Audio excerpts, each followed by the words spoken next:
देखा कुछ देर पहले आप बिहार से मंत्री से बात करेंगे श्रवण कुमार जी से। जी। चर्चा हो रही थी जाति जनगणना वाली। मंत्री ने जाति जनगणना पे ज़्यादा फोकस किया है कि बिहार में अब जाति जनगणना होना। क्या उत्तर प्रदेश में भी ये व्यवस्था होनी चाहिए क्या?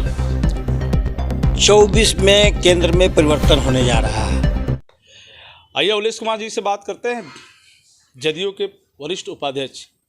आज पीला पीला पहने में गुरुवार लगता है। हाँ, गुरुवार है और हम लोग भी कुछ अपने कुंडली और उसके हिसाब से चलते रहते हैं। तो आप मीडिया वाले भाइयों को नमस्कार।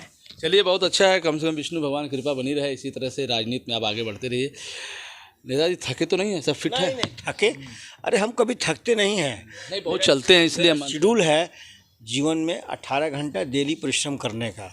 उसके तहत मैं अपने क्षेत्र में सुबह निकल जाता हूँ काम करने के लिए और रात को 11 बजे तक, 11 साढ़े 11 बजे तक जनता के लिए समर्पित समय अपना निकाल के काम करता रहता हूँ। अभी मैं देखा कुछ देर पहले आप बिहार से मंत्री से बात करेंगे श्रवण कुमार जी से। जी। चर्चा हो रही थी जाति जनगणना वाले पे। बिहार में आपके मुख्यमंत्री ने जाति जनगणना पे ज़्यादा फोकस किया है कि बिहार में अब जाति जनगणना होना चाहिए। तो क्या उत्तर प्रदेश में भी ये व्यवस्था होनी चाहिए क्या? 24 में केंद्र में परिवर्तन होने जा रहा है। पहली बात जाति जनगणना की बात। एकदम हम लोग उत्तर प्रदेश में जातीय जनगणना जैसे बिहार में हो रहा है उसी तरह से लागू करेंगे और सभी वर्गों का ख्याल रखते हुए सभी वर्गों के साथ हमेशा न्याय की अपेक्षा करते हैं, उसी के प्रयास में रहेंगे। बिल्कुल जातीय जनगणना होगी उत्तर प्रदेश में भी।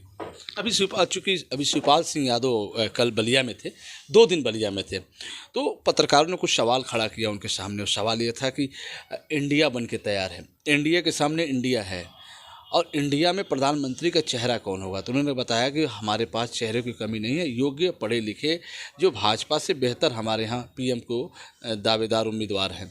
तो ऐसे में आपके नेता की कहीं चर्चा नहीं हो रही है? ऐसा है कि हमारे नेता अपने आप को अभी कभी भी चर्चे के लिए बात कहे ही नहीं है और हमारे नेता बहुत गंभीर हैं और देखा जाए तो नायक हैं।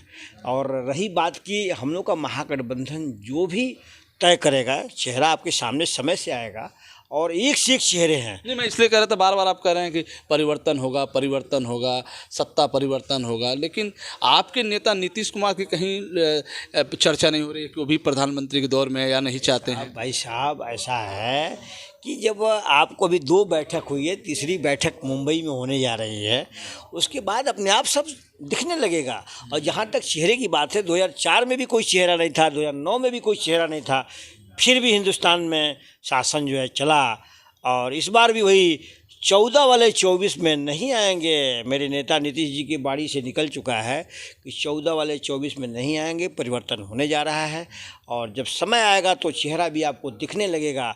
अभी बहुत मजबूती के साथ से हम लोग संगठन का काम कर रहे हैं और पूरे पूर्वांचल में जो हमको जिम्मेदारी दी गई है उसके तहत मैं काम कर रहा हूँ। भारतीय जनता पार्टी पूरी तरह से बौखला गई है, बौखलाहट के कारण उल जलूल बातें कर रही हैं उनके नेता। अब उसके विषय में मैं ज़्यादा कुछ नहीं बोलूँगा, लेकिन 14 वाले 24 में नहीं आएंगे। ठीक है, 14 वाले 24 में नहीं आएंगे, आपको लगता है डायलॉग हो गया है।